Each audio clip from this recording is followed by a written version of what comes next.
16-inch thick angle iron and diamond plate, I can go ahead and box that seam for you.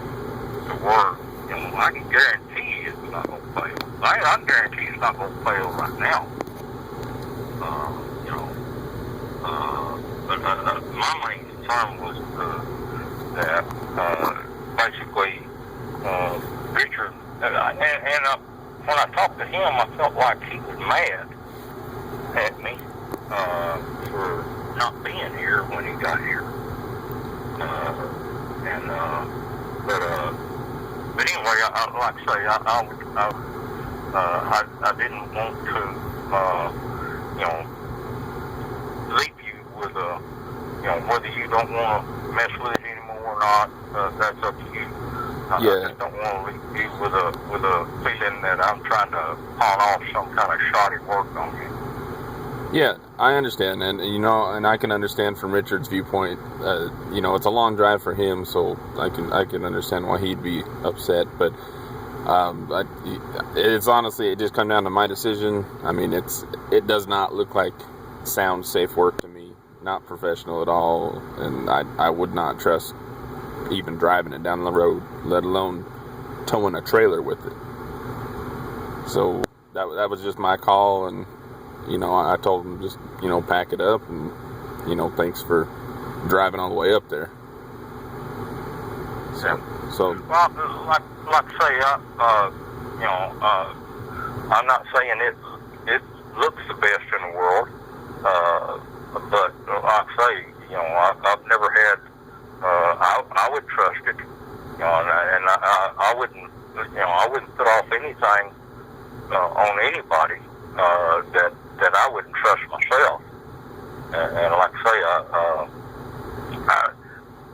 like I got the feeling talking to Richard that he didn't really check it out that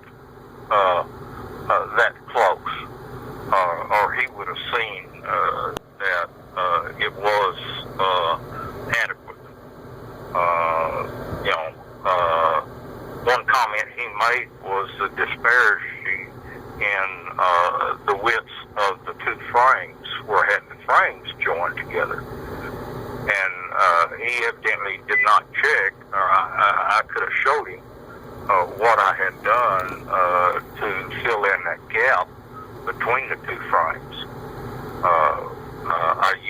There's 2 inches on each side difference between the frames, and I used a 2-inch 3/16" wall tubing to fill in that gap, welded on both sides, both frames.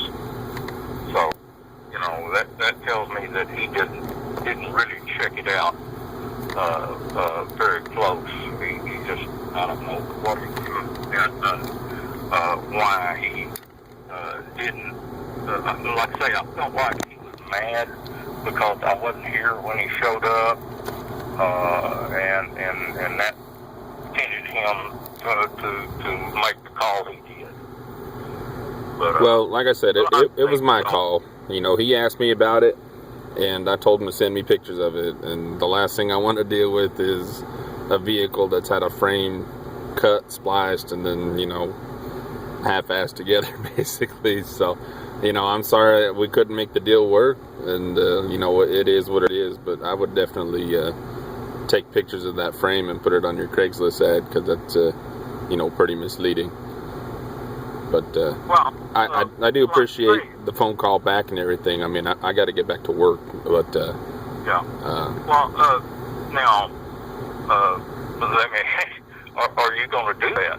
I mean, do you still think I'm trying to pawn off shorty work on somebody? I honestly would not trust it one bit. Good and honestly would not trust it. What makes you say that? I mean, without, just looking at pictures and whatever Richard told you, what leads you to believe that it's not safe? The 2-inch gap in the middle, the frame halves are not butted up or properly gusseted top to bottom. There's gaps in the welds. I mean, the welds are, there's a 1-inch space that's not even welded.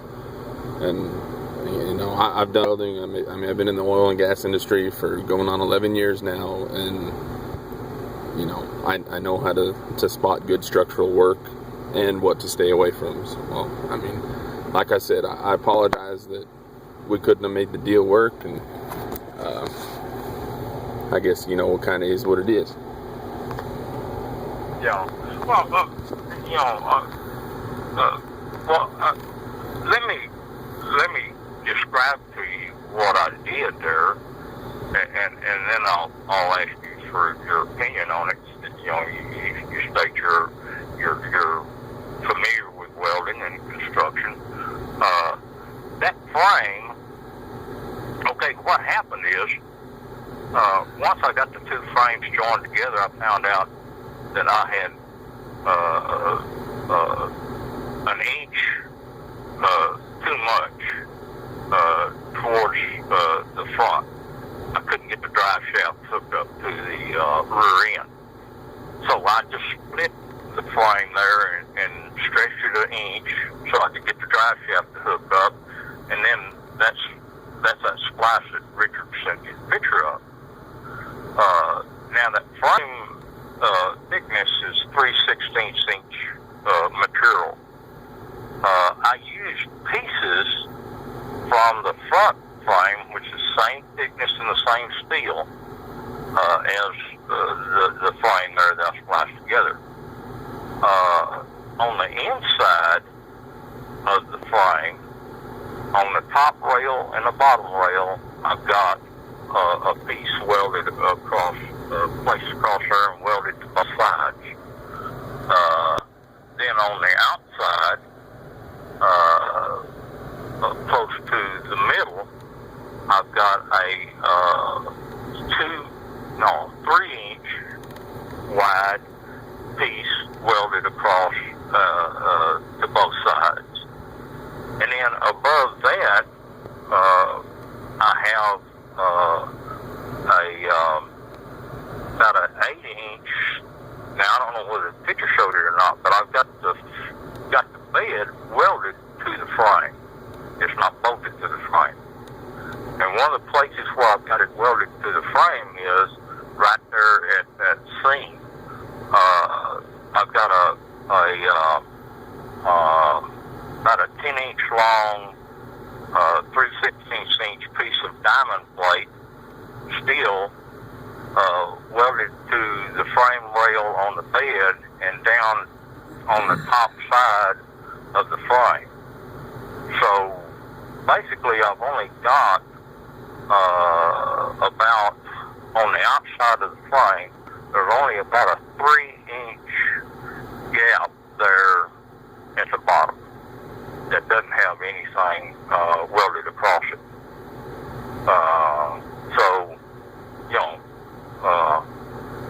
I don't see where there's any problem with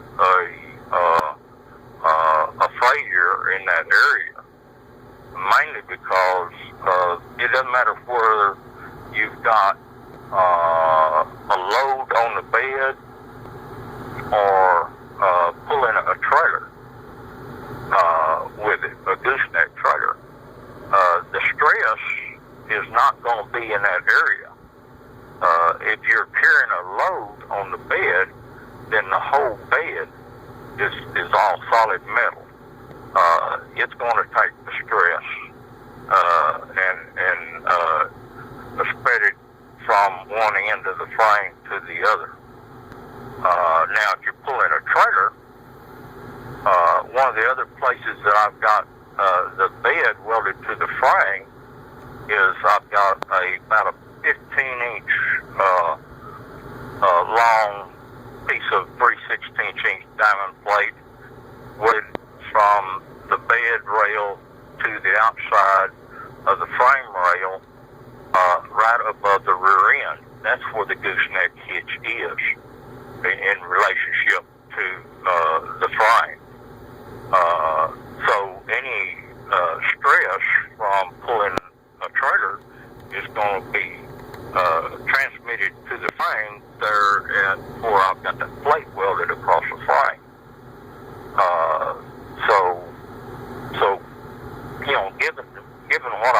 drive, do you still feel like that's unsafe?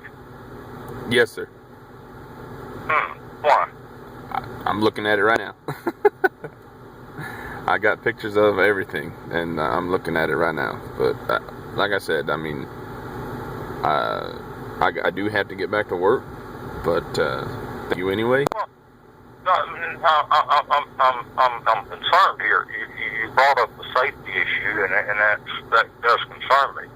And I'm still trying to figure out why you feel like it's unsafe, and if I can make it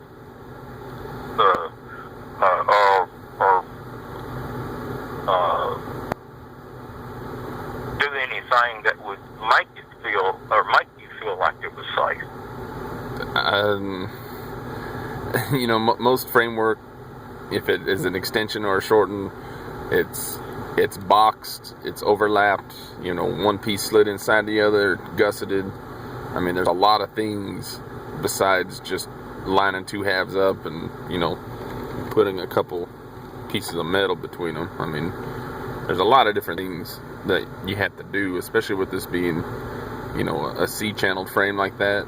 They do have a lot of flex in them because they're designed, you know, to flex. So, I mean, there's a lot of different things that need to be done to it. But I personally, I wouldn't have any use for it. I don't even live remotely near here, so I don't have any resources to fix it. So, I mean, I'm looking for other vehicles, basically, because that's too much work for me to pull off being down here, you know, 1,600 miles away from home. Yeah. Let me ask you this, in your opinion, if I was to, like say, I've got this 2-inch by 2-inch, 3/16-inch thick angle iron. If I put a piece of angle iron there on the bottom lip of that frame to where it would come up the side and across the bottom, and then filled in that gap with diamond plate, whatever gap there would be between what I've got welded off there and a piece of angle iron, weld that all solid, and then put a piece of 3/16-inch diamond plate across the inside frame rails from top to bottom, and like you say, box it. In your opinion, would that be adequate? You'd have to remove everything that's been welded right there as it is, and I mean, you'd have to start all over. You can't just add to the mess that's there, you know. You gotta remove it all, line it up right. I mean, box it in, gussets, everything. I mean, there's a lot of work that needs to be done to this particular vehicle, and in my opinion, just adding more, you know, random pieces of metal to it ain't gonna make it any better. But I do appreciate the call back, though. I mean, I do gotta go, but thank you definitely for your time. Okay, thank you. All right, talk to you later. Bye. Bye.